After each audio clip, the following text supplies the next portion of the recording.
ওয়ালাইকুম আসসালাম। কত কইরা কাকা? খাইতে তো ভালোই লাগলো। ও বাবা, এটা খাইও ফেলাইছাও, আর তুমি নিবা কয় টাকার এইটা কও? 10 টাকার দাও।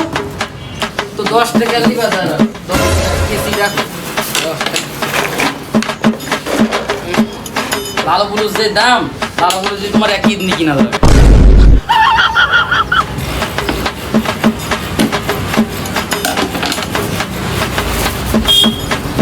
একটু বেশি পড়ে গেল, 11 টাকা হয়েছে, ওইটা তুমি পরে শোধ করে দিও।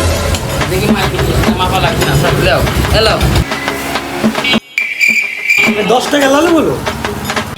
এটা দেখি তোমার কিছু মনে হচ্ছে না, আর 10 টাকাও কয়, এখানে 11 টাকা লাউ আছে। এখানে 10 টাকা লালু বলো। বাজারে গেলে আমি 50 টাকার এক বক্স নিয়ে আসবো, আর এই 10 টাকার এতটুকু দিচ্ছি। বারবার ভুল কও কে তুমি? এখানে 11 টাকা লালু গুলো আছে, আর তুমি তো বলে 10 টাকা 50 টাকা লালু গুলো কিনবা। যাও তোমার যাও।